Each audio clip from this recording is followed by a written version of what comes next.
नमस्कार दोस्तों। एक बार की बात होती है। एक व्यक्ति बहुत गरीब होता है। वो अपनी गरीबी से बहुत परेशान और दुखी रहता है। वो जब भी किसी अमीर इंसान को देखता है तो वो मन में यही बुड़बुड़ाता है, काश मेरे पास भी धन दौलत और ऐशो आराम होता। मेरे पास भी इतना पैसा होता कि मैं अपनी मनचाही चीज़ों को खरीद सकता और खुश रहता। मैं भी गाड़ियों में घूमता। मेरे पास भी अच्छा अच्छा खाना और अच्छे अच्छे कपड़े होते। ऐसे ही एक दिन वो बुड़बुड़ाता हुआ जा रहा था और उसी रास्ते से गौतम बुद्ध और उनके शिष्य गुजर रहे थे।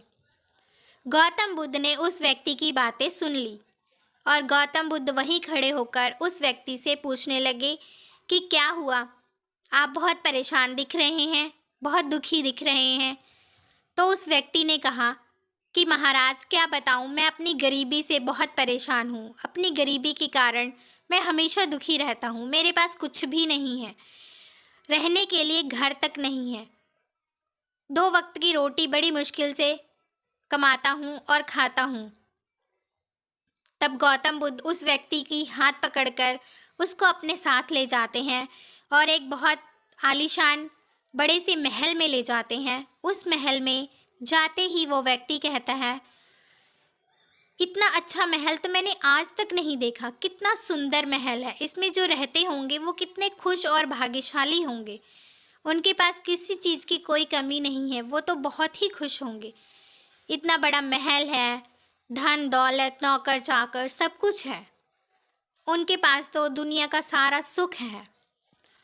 तब गौतम बुद्ध उस व्यक्ति को उस हवेली के मालिक के पास लेकर जाते हैं और उस हवेली के मालिक से बात करते हैं कि तुम्हारे पास तो सब कुछ है, धन दौलत नौकर चाकर ऐशो आराम, तुम तो बहुत खुश होगे कि तुम्हारे पास इतना सब कुछ है, किसी चीज़ की कोई कमी नहीं है।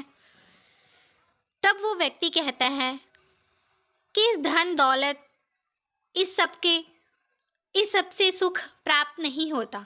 मैं तो अंधा हूँ, ये धन दौलत होने का क्या ही फ़ायदा जब मैं इसे देख ही नहीं सकता।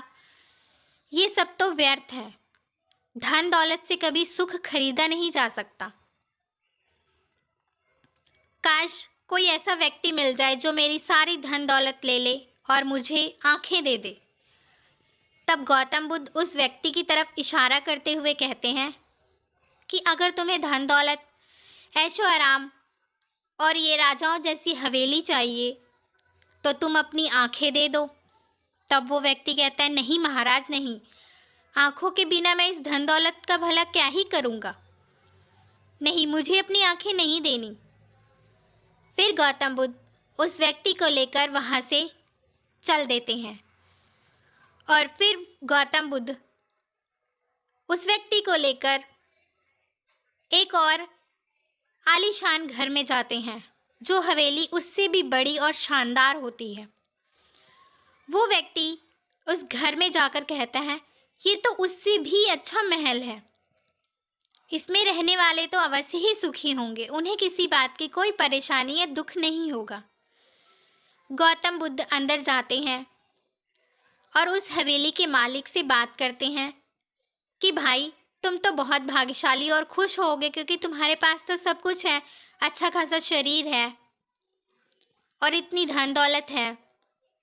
तब वो व्यक्ति कहता है कि महाराज, आप ये कह रहे हैं, आप जानते हैं कि मेरे दोनों हाथ काम नहीं करते।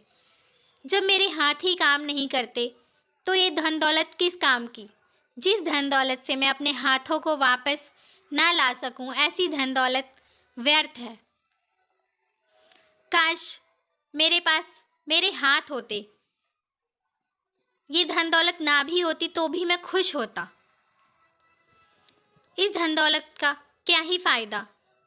धन दौलत से सुख खरीदा नहीं जा सकता। तब गौतम बुद्ध उस व्यक्ति को लेकर वहाँ से चल देते हैं। फिर वो व्यक्ति कहता है, महाराज कोई ऐसा उपाय बताइए कि जिसके ज़रिए मेरे पास धन दौलत आ जाए और मेरे पास हाथ पैर सब कुछ सही सलामत भी रहें। फिर गौतम बुद्ध उस व्यक्ति को लेकर एक और सुंदर और आलीशान घर में जाते हैं। वो हवेली उन दोनों हवेलियों से भी बड़ी और शानदार और खूबसूरत होती है, और उस हवेली का मालिक अच्छा खासा ठीक ठाक, उसके हाथ पैर सब कुछ सही सलामत होते हैं।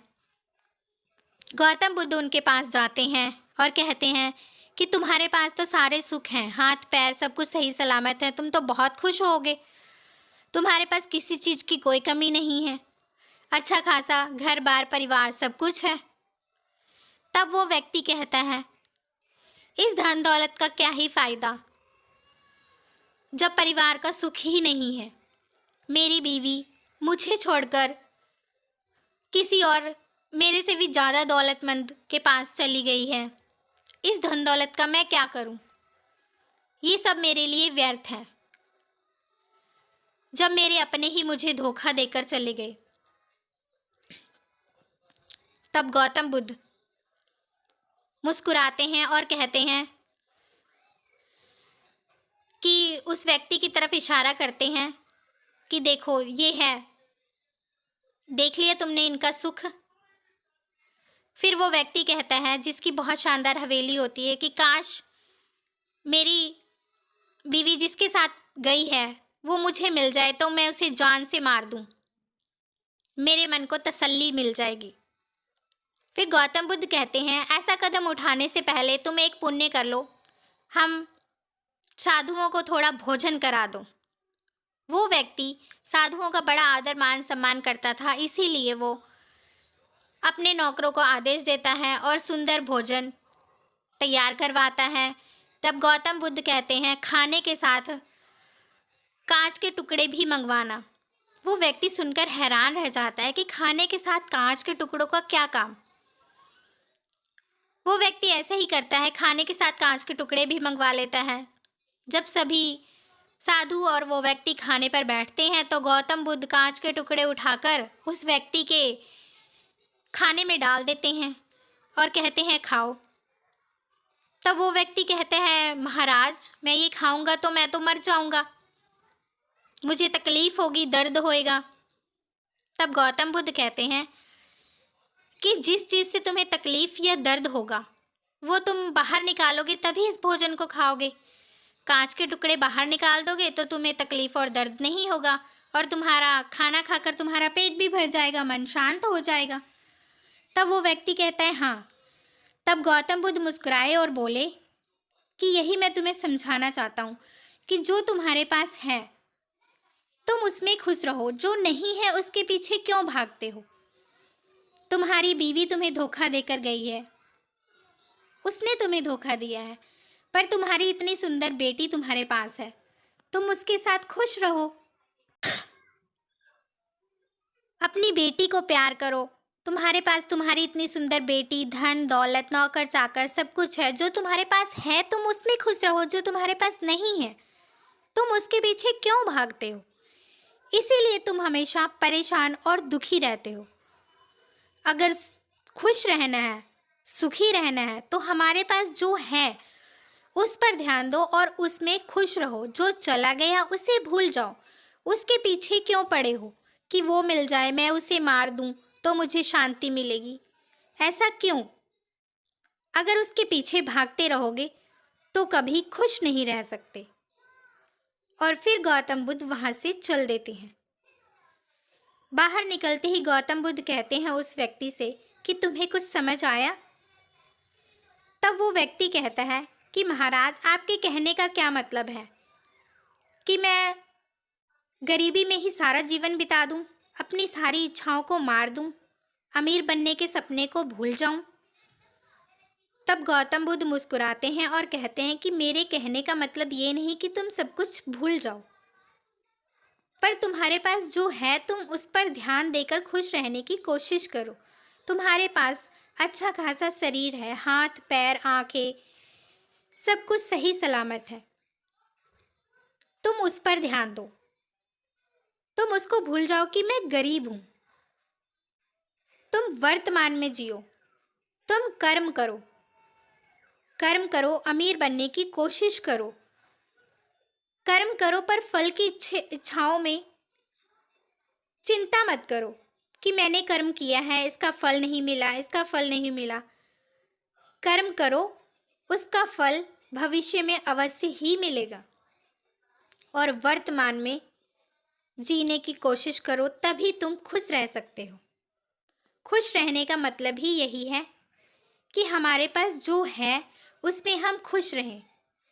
तुमने पहली हवेली में देखा कि उसके पास धन दौलत नौकर चाकर सब कुछ थे, सिर्फ उसके पास आंखें नहीं थी, तो उसे अपनी आंखें चाहिए थी, जबकि उसके पास दुनिया का सारा सुख था। वो उसके पीछे भागते हुए दुखी था, और दूसरे के पास हाथ नहीं थे, वो उसके लिए दुखी था। इतना सब कुछ जो था उसे वो नज़रअंदाज कर रहा था।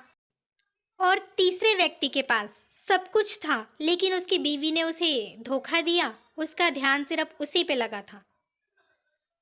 उसके पास जो था उसे वो याद ही नहीं कर रहा था। मेरे पास इतनी सुंदर बेटी है, घर है, बार है, धन है, दौलत है, पर उसका ध्यान सिर्फ इसी में था कि मेरी बीवी ने मुझे धोखा दिया है। इसलिए हमें उसे छोड़ देना चाहिए जो हमारे पास नहीं है या जो हमें नहीं मिल सकता। हमें उस पे ध्यान देना चाहिए जो हमारे पास है, और उसी में खुश रहने की कोशिश करनी चाहिए, तभी हम खुश रह सकते हैं। इसीलिए वर्तमान में जीना सीखो। अब उस व्यक्ति के समझ में सारी बातें आ गई थी। उसने महात्मा बुद्ध को प्रणाम किया और वहाँ से खुशी खुशी चल दिया। और उस दिन के बाद उस व्यक्ति ने काम करना शुरू किया, कर्म किया, और 2 वक्त की रोटी खाई और चैन से सो गया। उसे समझ आ गया था कि जीवन का असली सुख वर्तमान में है और कर्म करने में है। फल की इच्छा ना रखें, कर्म करें और खुश रहें। तो दोस्तों, ये कहानी आपको कैसी लगी और इस कहानी से आपने क्या सीखा, हमें कमेंट कर अवश्य बताएं। और अगर कहानी थोड़ी भी अच्छी लगी हो तो हमारे चैनल को लाइक शेयर एंड सब्सक्राइब कर दें। धन्यवाद।